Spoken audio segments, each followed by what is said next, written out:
As we rang in 2020, excited about the turn of a new decade, we would have never imagined what was ahead of us. A pandemic, continued racial injustice, fires, no toilet paper, economic unrest, hurricanes, and insurrection. Not to mention the things that have happened in our own personal lives.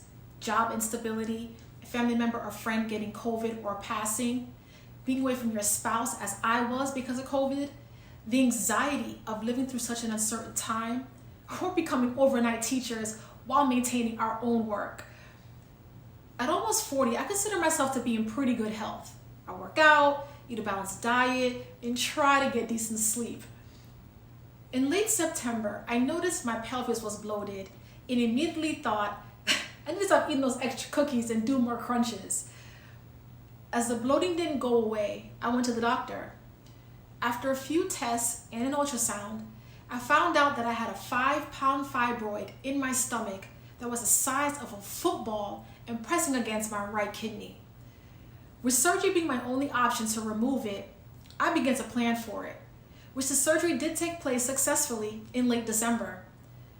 I was also in the early stages of a potential pending divorce, and my good friend Kwanzaa had just passed away from cancer at age 40. My age. 2020 was really 2020ing. On a Friday afternoon in November, as I vented to my family friend, manicurist, and quasi-therapist, I shared with her my overwhelm, my sense of sadness, my grief. I had so many questions for her.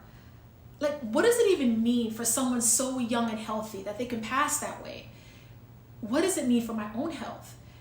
What does it mean for my friend Camille, who now has to raise her daughter, my goddaughter, without him?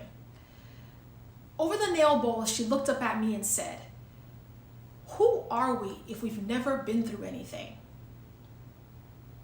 Who are we if we've never been through anything?" You see, historically, we're taught that to succeed, to live a greater, more fulfilled, meaningful life, we should avoid going through rough patches, bad moments, or what I call fogs. We all want to experience that 2020 vision. It exemplifies clarity, calm, peace, and focus.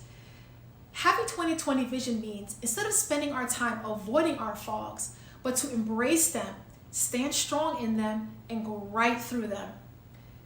We've had those moments that shake us to our core.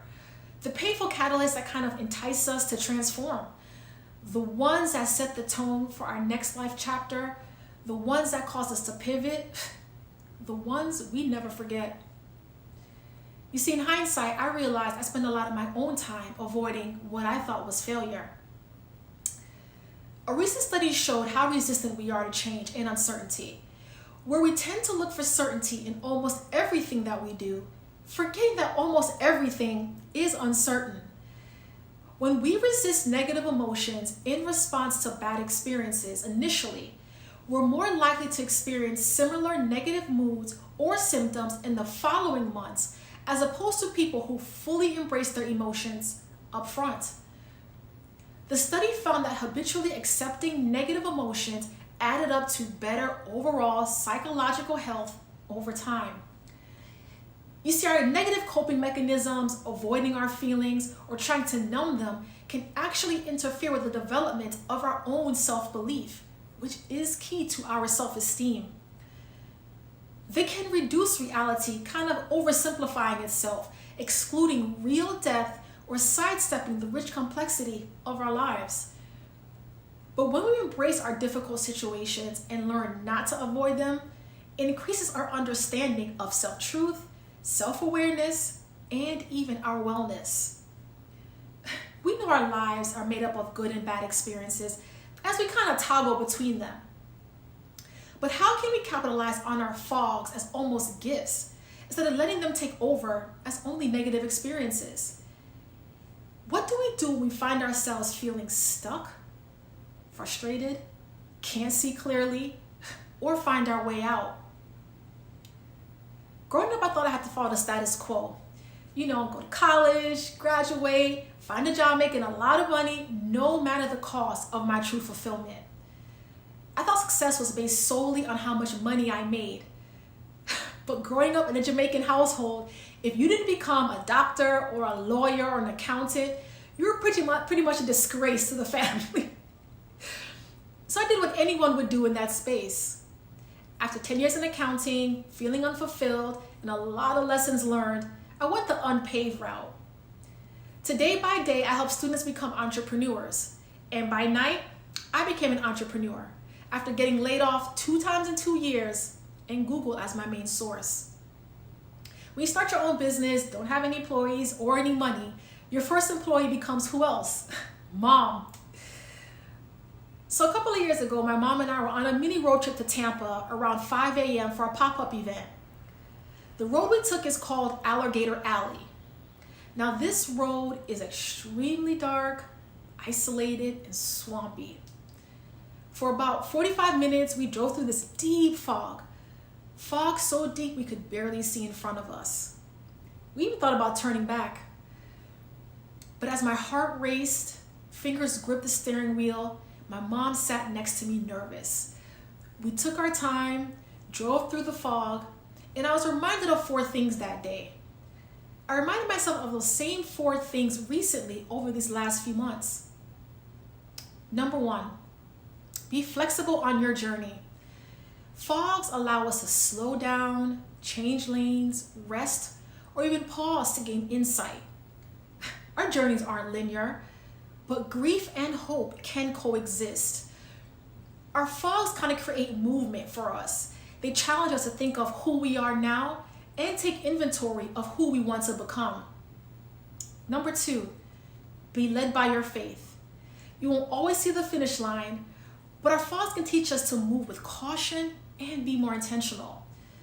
You see, embracing our fog is not denial of the past or our current situations, but it's more having hope for the future.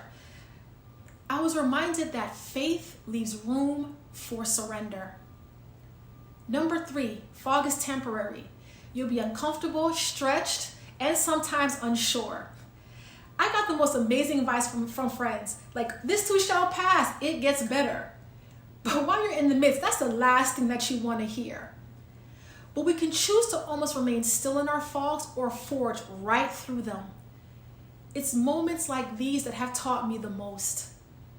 You see, embracing your fogs is not basking in them or diminishing its power, but it's more trusting what currently is and having faith in the future for what's to come.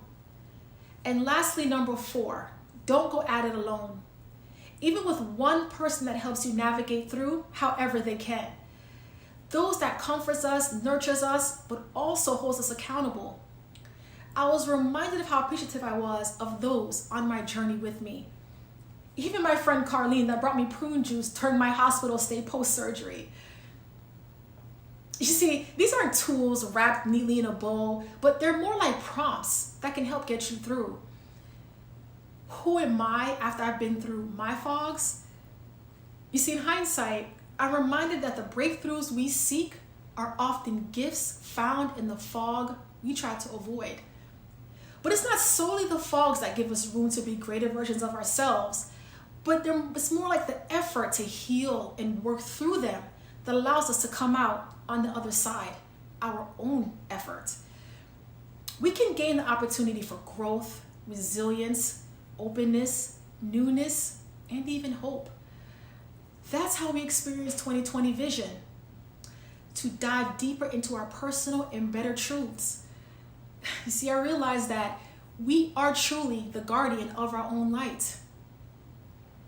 We can't predict when fogs will come or when they'll lift, but we'll know for certain that we can center ourselves right in that haze. We also know for certain that one way or another, we will move forward with clarity once again. I recently saw a tweet that I think sums it up best. Adrian tweeted, "My son's homemade boat sank, and upon launch in the bathtub, she thought he would be sad, but instead he was overjoyed and said, 'My boat turns into a submarine.'" That's the kind of energy we need in our own lives. Embrace your submarines and your fogs. Thank you.